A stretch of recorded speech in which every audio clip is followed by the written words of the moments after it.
ఇప్పుడు చెప్పండి. Your honour, నేను నిషాని మా ఇంటికి తీసుకురావడానికి అంగీకరించింది, ఆమెకు సేవలు చేసింది మా అత్తయ్య గారు చెప్పారనో లేక విడాకుల భయంతోనో కాదు. నా భర్త మాటని కాదనలేక.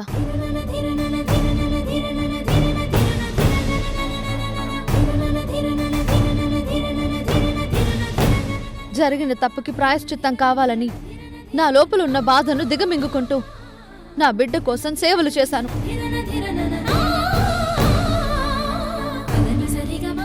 దానికి తోడు నా కడుపు పండలేదన్న ఆవేదన కంటే నా భర్త చేసిన తప్పుకి ఒక నిండు ప్రాణం రోడ్డున పడకూడదన్న తపనే నన్ను ఆ సేవ చేసేలా చేసింది.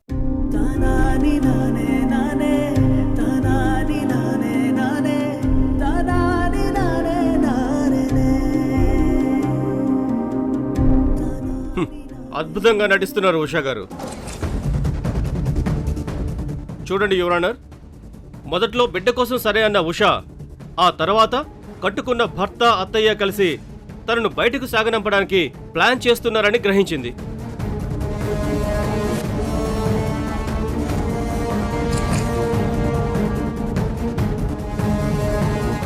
అందుకే అంతవరకు ఓపిక పట్టి కిరణ్ పల్లవిల పెళ్లిలో తాళి తెంపి కొత్త డ్రామా మొదలుపెట్టింది.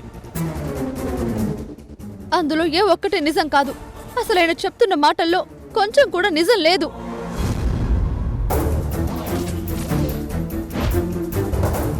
ఆయన నేను పరువు తీయాలనుకుంటే నిషా ఇంట్లో అడుగు పెట్టిన రోజే తీసేదాన్ని. కానీ నేను అలా చేయలేదు. ఎందుకంటే నాకు అలాంటి ఆలోచనే లేదు.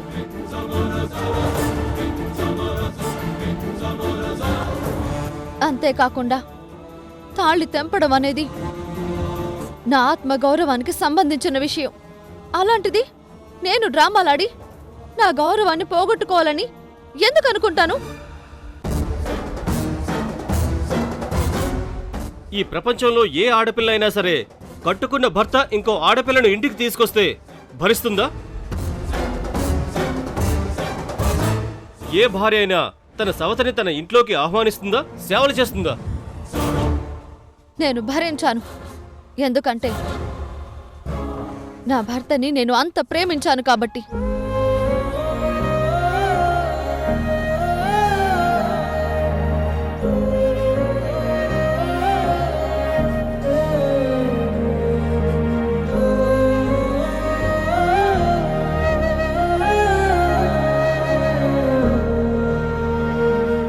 నా ప్రేమ ముందు నా బాధ చిన్నదైపోయింది. ఆయన వల్ల జరిగిన తప్పుకి ఆ బిడ్డ అనాథ కాకూడదని నా ప్రేమనే త్యాగం చేశాను.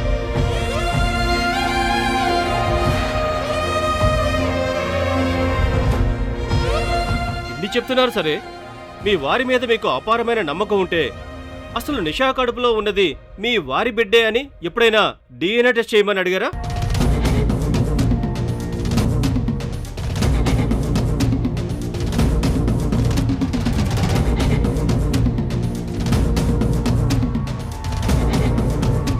Objection your honour.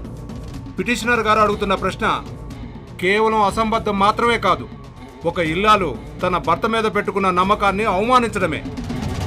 చూడండి, నమ్మకంతో కోర్టులు నడవు, సాక్ష్యాలతో నడుస్తాయని మీరు మర్చిపోయారనుకుంటాను. Objection over ruled. చెప్పండి ఉషా గారు, ఆ బిడ్డ మీ భర్త రక్తమే అని మీరు గుడ్డిగా నమ్మారా? లేక ఆ బిడ్డని అడ్డుపెట్టుకుని నిషాని ఇంట్లోకి రప్పించి ఆ తర్వాత తనని ఎలాగోలా బయటికి పంపించాలని ప్లాన్ చేశారా?